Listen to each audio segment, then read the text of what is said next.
My name is Terry Woods. I belong to the Agricultural Experiment Station, and I am stationed at South Farm most of the time.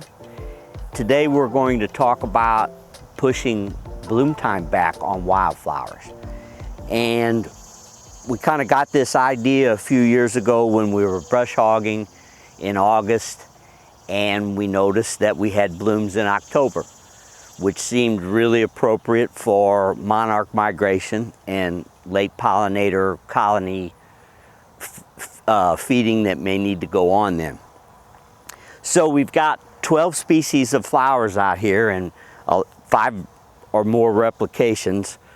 And what we did was we mowed some of the plots in June, mowed some of the plots in July, and didn't mow other plots at all. So Terry, how high did you mow? Because I can't use a lawnmower. I probably got to mow high. Yes, you have to use a brush hog and cut at about 16 to 18 inches. Okay.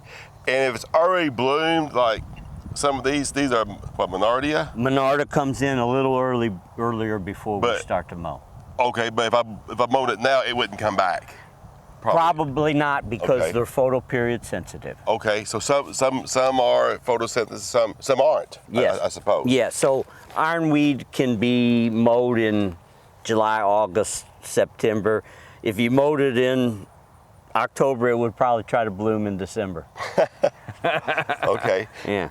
So you're not really hurting things, you're just setting them back so you have a longer period that they're going to be useful. Your population will be. So just offsetting it as much as a week or two will really make the difference. Mm-hmm. So in times of a dry October, monarch has to fly all the way back to Mexico, perhaps with very little nectar. Because we've seen that before, haven't we? We've had these dry or late summers, and by that time all the nectar plants are gone. Yes. So this helps you get that to pick up some of these late summer rains, for example. Oh yes. So if if I'm in my backyard and I don't have a brush hog, I can use my weed eater, couldn't I? Yes. Just to mow it off like 16 inches. Absolutely. In June, July, and August. Yes. That's your key periods. Yes.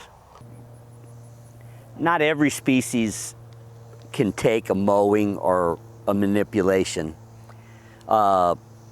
Sometimes they will just curl up and die. So a few of the species kind of did disappear. Boneset didn't necessarily like to be manipulated. This is the unmanipulated plot right here. Oxeye sunflower did not like to be manipulated at all. So ironweed, good. Maximilian sunflower, good. Slender mountain mint, good.